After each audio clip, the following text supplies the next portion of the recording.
We gather here to commemorate this International Women's Day, a focal point for celebrating women's achievements and highlighting women's rights. I want to thank the Honorable Helen Hayes MP for hosting this special event on sexual violence against the women of Tigray on this important platform. As the fourth pillar of democracy, freedom of the press should be encouraged and supported, especially in this current climate of disinformation, of wars. We have seen the lack of free media in Russia, Ethiopia, and Eritrea. Keeping citizens under complete darkness creates a false and distorted reality. Governments who stifle media can operate with impunity without transparency and accountability. That is why I want to thank Lucy for speaking when it mattered and speaking truth to power. That is what freedom of the press means. Thank you. The 16-month-long Ethiopian conflict has shown the savagery of sexual violence and barbarism that women suffer in war. It has undoubtedly demonstrated the lack of tangible protective mechanisms to safeguard women and girls in conflict settings. I found this to be the case while I was serving as a Minister of Women, Children and Youth. I joined the government during the beginning of the COVID-19 pandemic. However, after only 8 months in my post, the already uncertain climate was worsened by an arbitrary war. It was a genuine disappointment when my government went to war with our people. With the second highest population and the youngest median age in Africa, I knew our tasks and challenges were too great and the cost too dear to pursue such a course.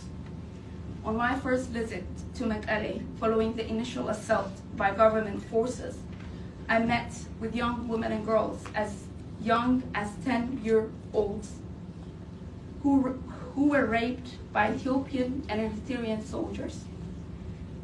The hospitalized women and girls who shared their horror stories were manifested by their evident scars and wounds.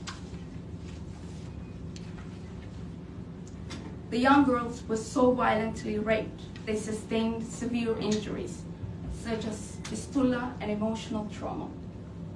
I saw the hurt, anguish, and broken spirits behind their eyes.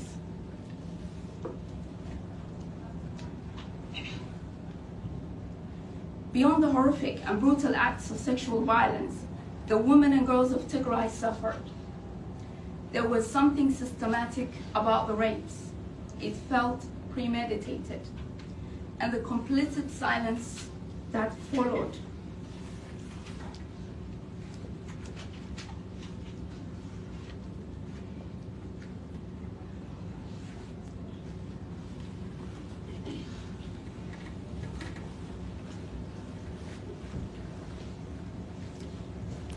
And the complicit silence that followed, and the attempt to thwart investigations and block the resulting report was damning.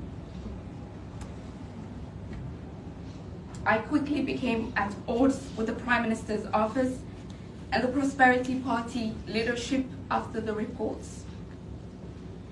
Of course, I tried to work with the system to help Tigray women and girls.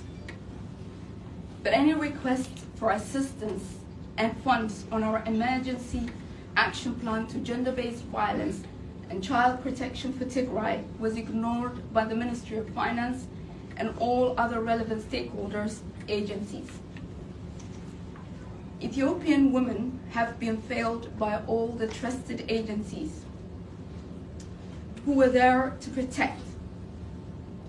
All ignore their humanity. Women and girls have been the first victims of this brutal conflict and the last to be remembered. What seemingly began as a politically motivated operation quickly turned into an ethnically tinged conflict. The lines became blurred. There was no clear distinction between the TPLF and the Tigray people. When the government instructed the implementation of a discriminatory act in all federal agencies and institutions to dismiss Tigrayan staff. I refuse to carry out such a reprehensible directive. I reacted the only way I could by speaking out despite the political cost. However, it was impossible to continue to work with the government. I could not trade my humanity. There is a fundamental uncertainty about the current conflict and the country's political insecurity as things stand. We are in a highly charged and volatile situation. We have an ethnically tinged conflict, droughts, famine, a polarized public, questionable economy, and the polarification of small arms in the hands of civilians. It's a recipe for disaster waiting to happen if things don't change drastically.